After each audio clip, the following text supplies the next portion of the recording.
गई पीति पर सोना धन श्याम आए जो आए अश्क मेरे थम न पाए जो आए अश्क मेरे थम न पाए जो आए अश्क मेरे थम न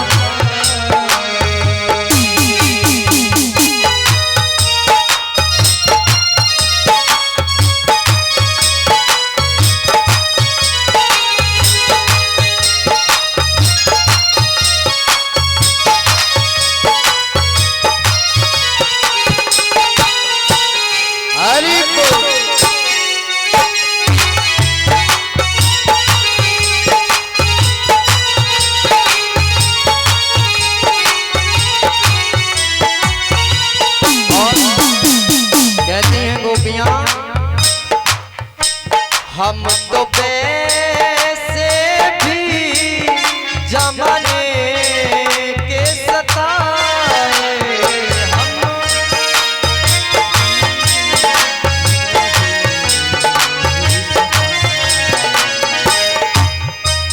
हम तो वैसे भी जमाने के हैं सताए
क्या बोलना पड़ेगा?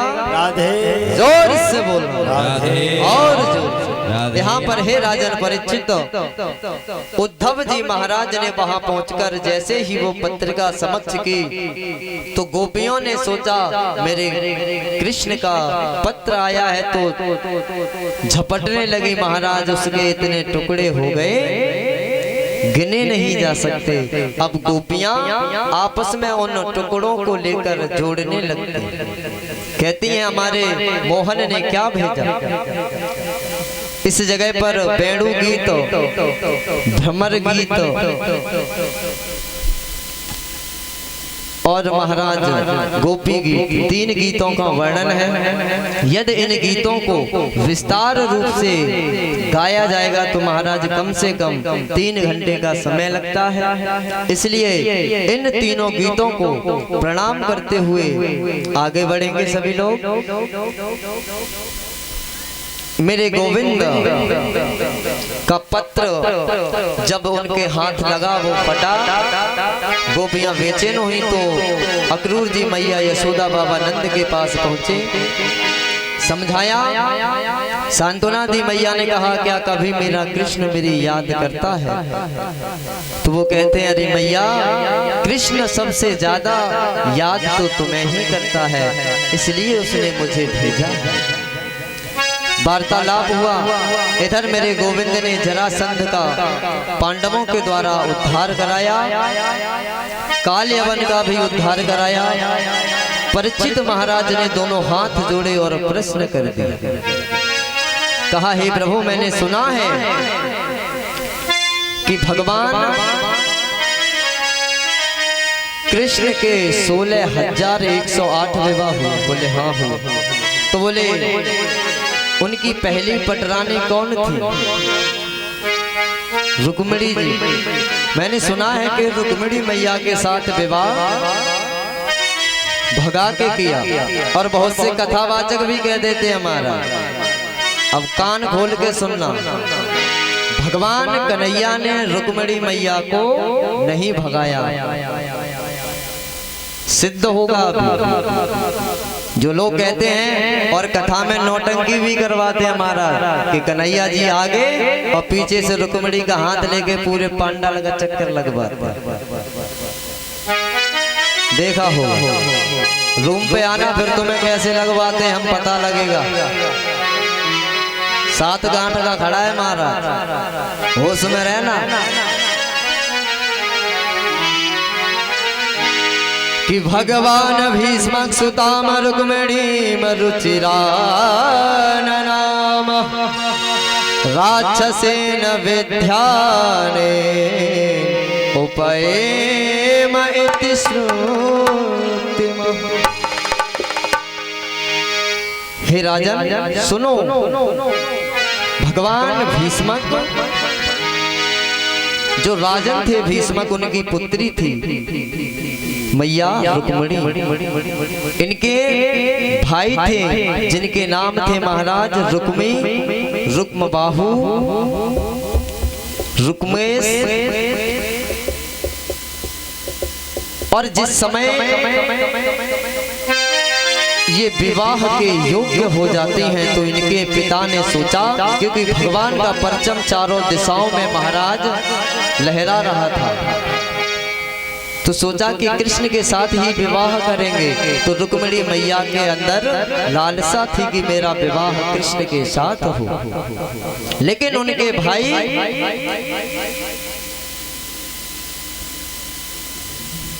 भाई ने अपने साले के साथ विवाह तय कर दिया, ना अपने पिता के चलने दी, ना अपनी माँ की चलने दी। अब तो रुक्मिणी मैया रोने लगी और अपनी भाभी के पास जाती,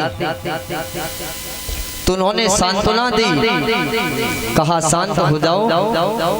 और इसने अपने साले से खबर भिजवा दी कि बारात लेके आ जाओ, उधर महाराज शिशुपाल तैयार होता। और जब तैयार हो रहा था जिस समय, तो उसका मुकुट टूट जाता है, मुकुट सर से नीचे गिरने लगता है। तो उसकी भाभियां कहती हैं कि अरे शिशुपाल मत जाओ, अब शकुन हो रहे हैं। तो वो कहता है वीरों के साथ तो ऐसी घटनाएं होती रहती हैं, कार्य पूरा करिए। महाराज बारात लेके आ गया, डेरा डाल लिया। अब तो रुक्मिणी मैया बहुत परेशान। एक ब्राह्मण देवता आते हैं और उन्होंने एक पत्र लिखा भगवान कन्हैया के लिए और कहा कि हे ब्राह्मण देव, आप मेरा एक काम कर दें, ये पत्र द्वारकाधीश तक पहुंचा दीजिए। ब्राह्मण देव ने मना किया, जब ज्यादा कहा तो कहा ठीक है मैं पहुंचा दूंगा।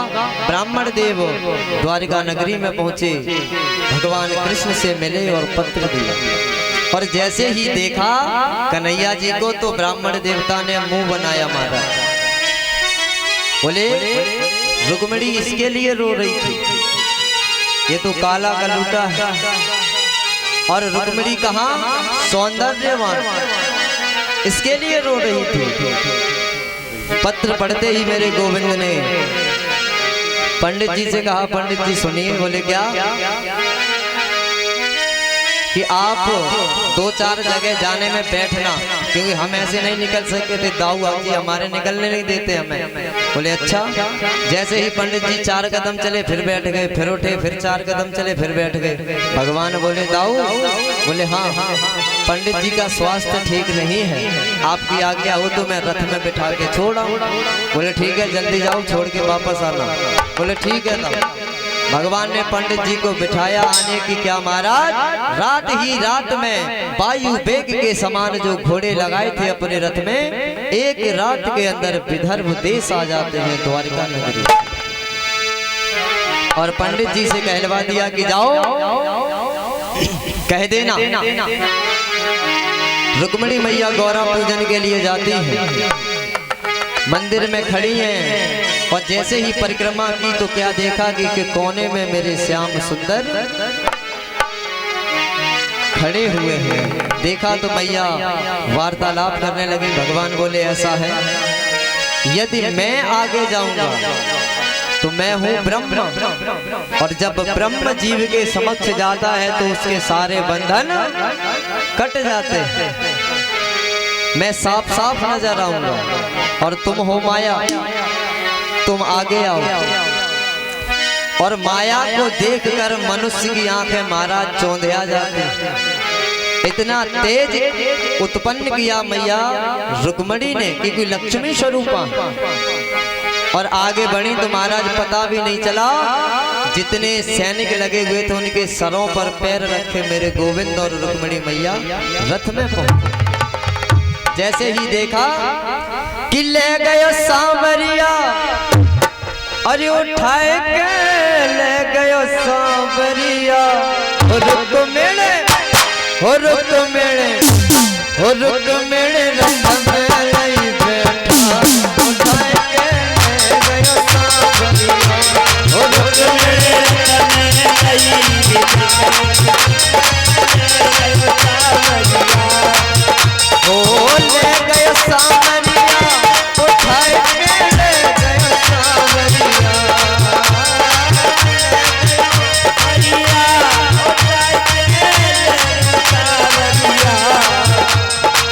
ले गयो सांवरिया, उठाए के ले गयो सांवरिया। हो रुक्मिणी हो रुक्मिणी हो रुक्मिणी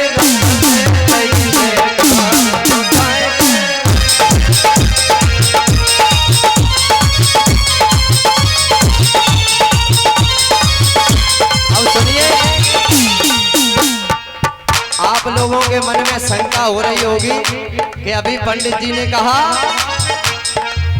कि हरण नहीं किया और भजन हरण का गा रहे हैं। मंदिर से निकले तो लक्ष्मी जी लेके निकली है स्वरूपा रुक्मिणी मैया, और जब वहां से हद से बाहर हुए तो भगवान ने पीछे कर लिया और अपने हाथों में उठा के उन्हें रथ पे बिठाया और अपने सारथी दारुक से कहा कि हे दारुक रथ चलाओ, और इनके साले ने पीछा किया। ले गयो सांवरिया, उठाए के ले गयो सांवरिया। ओ ले गयो सांवरिया, उठाए के ले गयो सांवरिया। हो रुक्मिणी हो रुक्मिणी हो रुक्मिणी रथ में लई बैठा, उठाए के ले गयो सांवरिया।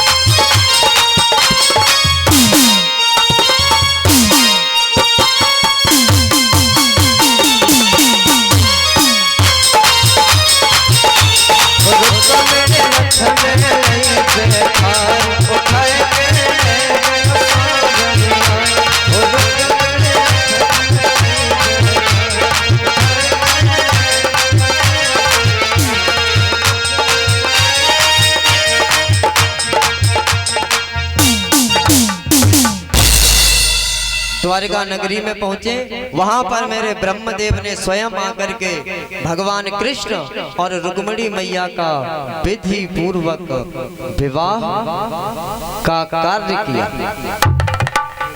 अभी आप लोगों के समक्ष हमारी रुक्मिणी मैया का पदार्पण होगा और भगवान कृष्ण का उनका विवाह होगा, तो सभी भक्त उनके विवाह का आनंद लेंगे। जब तक हमारे रुक्मिणी कृष्ण भगवान का पदार्पण होगा तब तक आप सभी लोग 2 बार प्रभु का नाम बोलेंगे मेरे साथ।